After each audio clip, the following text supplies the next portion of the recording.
Sebab waktu orang hanjit dia terima perintah Allah dalam dunia. Dia tukun pinjaman tu pujuk anak mata jaro lagi kita balik.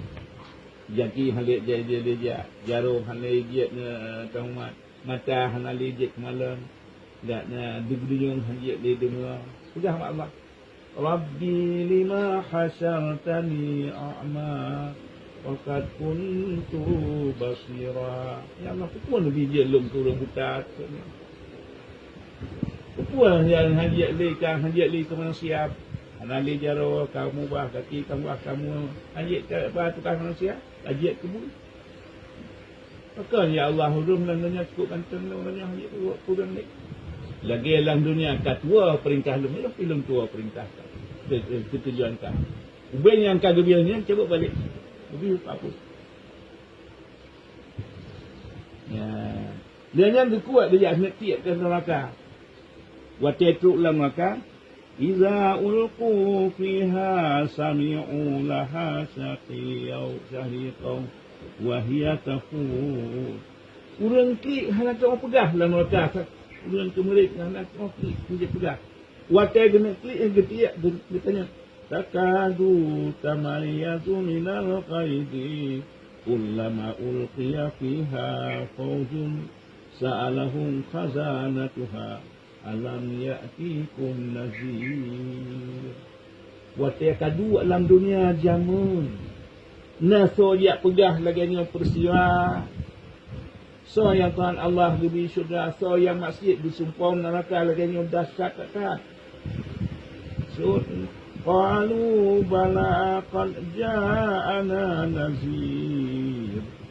Nah tu pak kamu nazir. Ya nazir pun kau Rasulullah ulama hadis Rasulullah. Sudah mulia-mulia takutan Allah jadi sudah takut asyik bubar pagi tiap masa.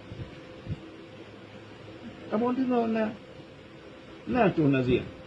Fakanzabna وَقُلْنَا مَا نَزَّلَ اللَّهُ مِنْ شَيْءٍ إِنْ أَنْتُمْ إِلَّا فِي ضَلَالٍ كَبِيرٍ.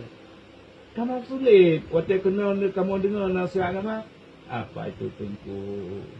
Boleh tengku nyenang tu. Apa sengayang nyenang tu? Tu puasa. Lain time depunnya duduknya kamu juga menteng kan yang.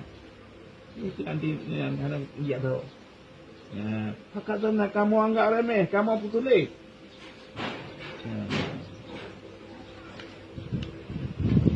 Wa qalu dia yang kelam dia mengeluh habis. Wa qalu walau qalu law kunna nasma'u aw na'qilu ma kunna fi ashabis sa'id. Ya Allah, kesihalun yang melungkin dengar nasihat. Law kunna nasma'u. Kira kamu lum tem dengar nasihat puan yang berperah le tunggu le gure lum tem Tuhan Allah au naqilu lum tem sunike ma kunna fi ashabis sa'in hanya lumronya kata habis mengeluh tapi hanya faedah le nasi sudah jadi bubur pani faedah ada nasi.